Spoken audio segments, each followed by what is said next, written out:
Hello, podcast world. It's June 2nd, 2020, 12:17 p.m. And I'm here to talk about no justice, no peace. It's Blackout Tuesday. This weekend, for the past week, in various locations and cities all over the world, has been a lot of protesting and rioting and violence and burning of buildings and everything of that nature. And I just want to go out, reach out to the families of everyone who's ever dealt with profiling, police brutality,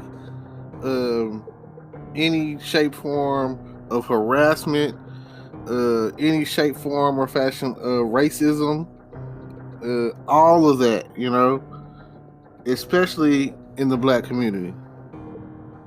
And I've been watching a lot of TV, a lot of news, and well, not really a lot of news, but enough. And it pops up. My news is mainly, Facebook and the internet. So I see the things that are going on, and I see the division on how people feel we should handle this based off of emotions and anger, and people feel like what they're doing is justified and right, but that's not always the case. If what you're doing you feel like it's the thing that what needs to happen, and go for it. I can't knock the next person, but there's a big difference between someone protesting and actually want things to change, and somebody who wants to get a pair of Nikes or steal a television or anything else of that nature, opportunist wise, to be like, hey, this is like some form of reparations, and it even the people who went through it, the people that are still alive, that grew up in the civil rights age in the 60s and everything, and they witnessed their either parents or uncles and aunts and whoever get the dog sicked on them, and go through all that, the water sprayed on them or shot and killed. And for those who look at it like this, and this is pretty much how history works, every so many years, generations, whatever, history repeats itself. So it's an endless cycle. It's kind of like when the reference I'm gonna use only works for those who have seen The Matrix. But on the second Matrix, The Matrix Reloaded, Neo made it to the architecture or whatever, and we're just gonna put it out there like, if the Matrix was, if we were in the Matrix or whatever, he would be like the God figure, the creator, or however you want to look at it. And he's like, this is the 7th time or whatever that this is, taking this, like, Neo is considered the anomaly, which this Jesus-based character or whatever, the one, and he's like, he just counts from the reappearance of the anomaly. And he goes on to speak on saying that it's happened 7 times before. You walk through that door, you could save the person that you love, Trinity. You could save the Trinity. You could save her life. But everyone will die. Well, on the other hand, you could go through this door, and I'll give you enough to repopulate Zion. And of course, they have the whole little spiel, and it boils down to a matter of choice. And now, when I speak on choice, I speak and say this: that's the issue. Free will. You have the decision to make the choice to do what's right. I ever since I was little, you know how like they'll be like, what did you want to be when you're growing up? I wanted to be a hero. You know how people say I want to be a doctor or a fireman, and there's people out there that at their innocence wanted to be a police officer or maybe a soldier or whatever, you know what I'm saying? Because maybe their dad or mom was a doctor or a nurse or a teacher or a principal or whoever had the influence at that time in their life or whatever they witnessed or whatever. Oh, I want to be an actor. I want to be a football player. I want to be a musician. You know, I want to be the next Michael Jackson or whoever. You know, I want to be the next Aretha Franklin, Beyonce. So at some point in time, in your innocence, you know, like you come into the world innocent. Hate is taught. Like when I was a kid, I didn't know to hate white people. I didn't know to hate my own kind. I didn't know to hate. Well, we didn't really have anything at my school. You know, maybe one like Hispanic family and one Indian family, and they had pretty much enough kids and stuff to go through the whole district. But point being, I was never taught to hate. I was taught to love, and going through school, I started learning that people hated me because I was me. Classmates, they hated me because their parents said you shouldn't like him. His skin color is different. And complete strangers that just hated me, you know? And I've never liked the feel of being hated. I've never liked the feel of hating someone. And deep down in my heart, I can't sit there and say that I've never hated anyone. There's people out there in the world who I feel like they wrong me, and I hate them, you know? But that's not a good feeling. Love is a good feeling. It's a good feeling to love. It's a good feeling to be loved, you know? And it's not a good feeling to stand against hate and stand for love while someone over here that you love is hating. Like, stop the hate.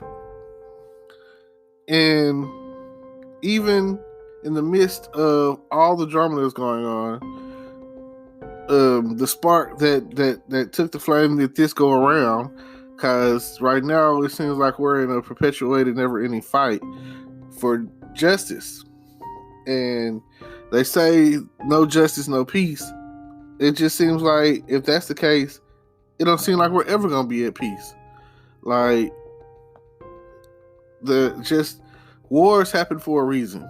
And if you look back in history, every time there was war, there was change. So I'll credit that to, had not wars like the Alamo, where they drew a line in the sand and a line in the sand and said, cross this line if you stand with me, you know?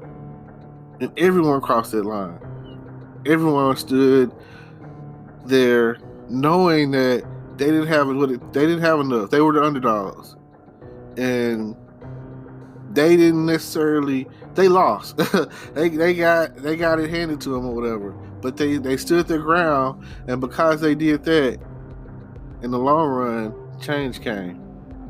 And that's why we remember the Alamo. Especially if you're a Texan, you know. I don't know about any other state, but I know that when I was in 7th grade, they taught us Texas history. And with that being said, every year, February come around, and they teach you just enough. They teach you the icing on the cake. They teach you everybody knows some of the same names when it comes to Black history. But nobody ever seems to know the forgotten. And some people, there's so many historical Black history moments that are so forgotten. And I feel like in that 28 days or less of history, not only did the school fail us, but our communities failed us. Because I'm not going to sit there and say that I knew a lot of these movies that are coming out of people that are like now passing or moments that happen in different cities and states. And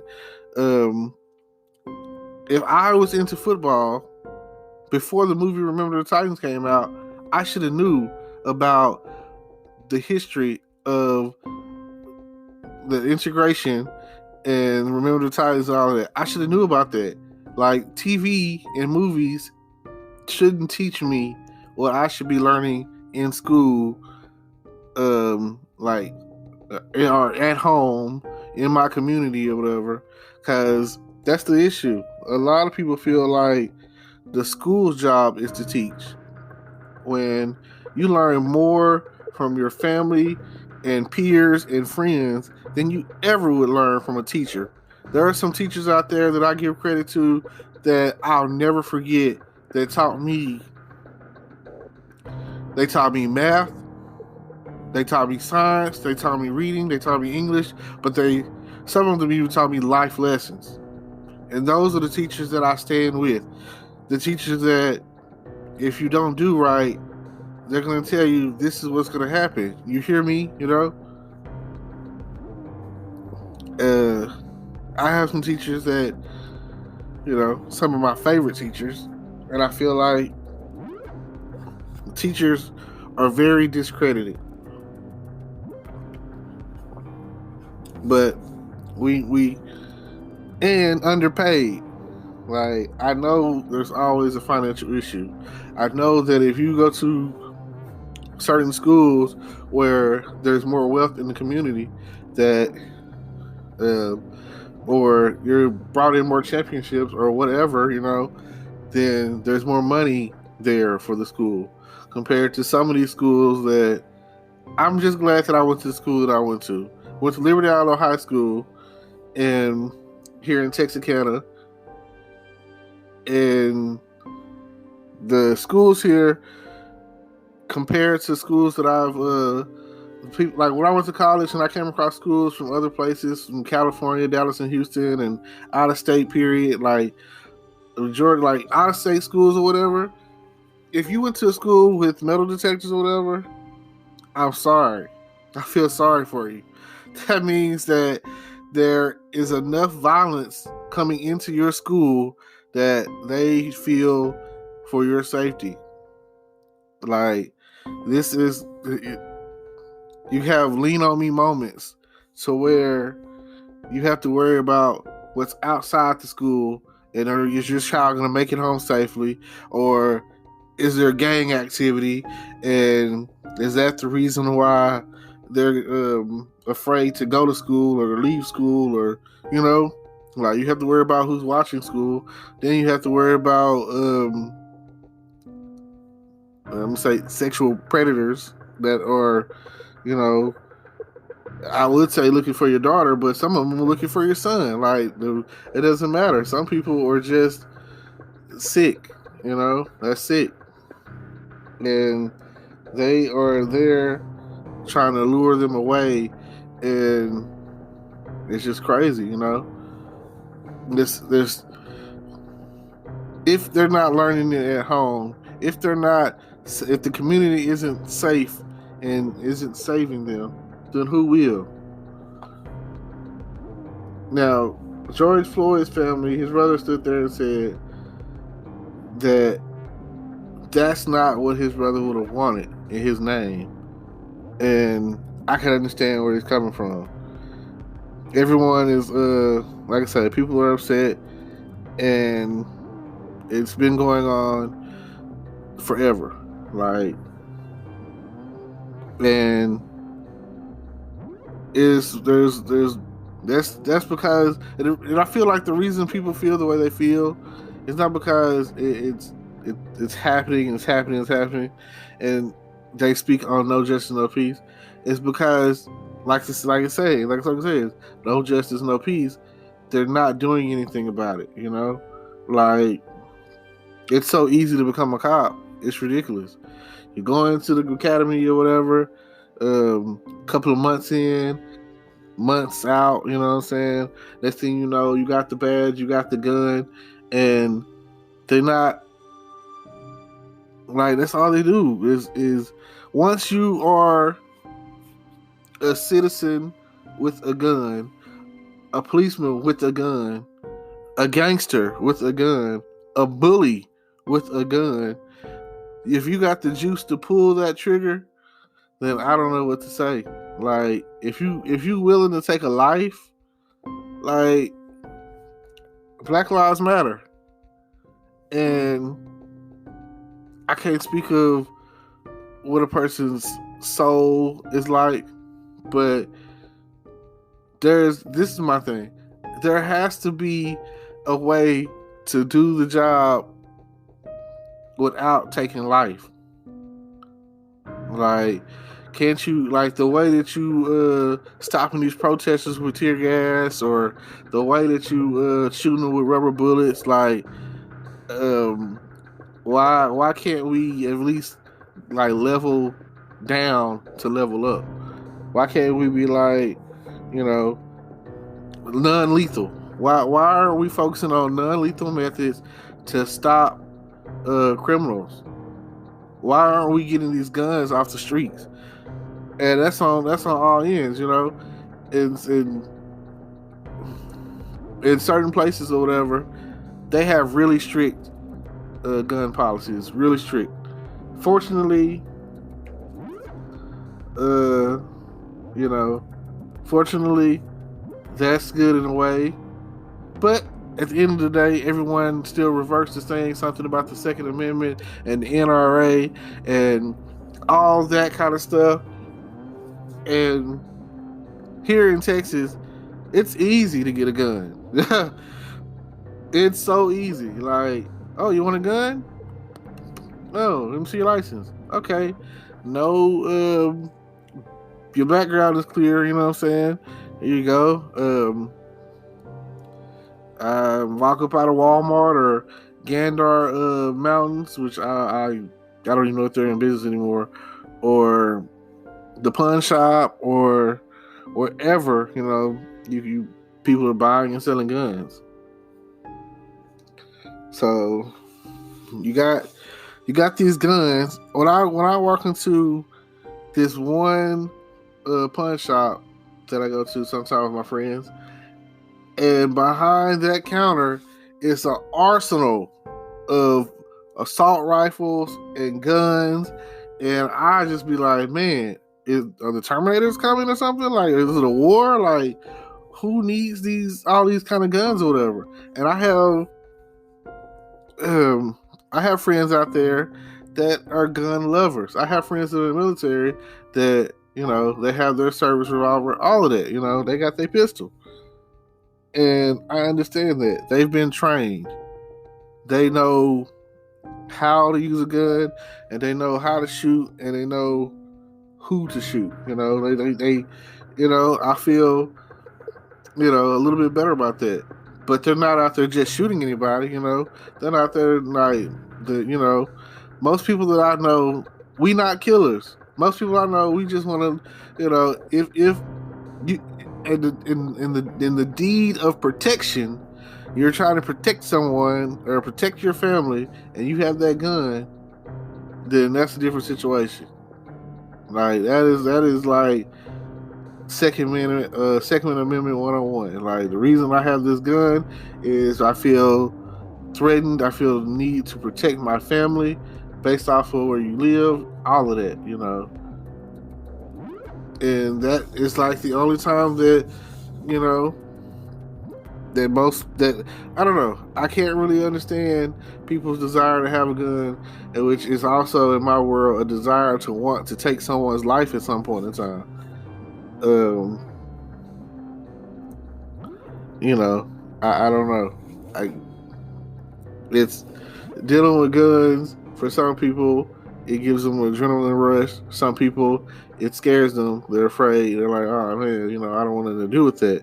And I know that you've seen all of those TV shows that some kid got a hold to their people's gun and thought it was cool, maybe took it to school, maybe had a friend come over after school or whatever the case was, and like were playing with it because they thought it was a toy, you know, kids and how kids are, which it ended up like someone getting hurt or shot or whatever, And at the end of the day, here's another thing about the guns.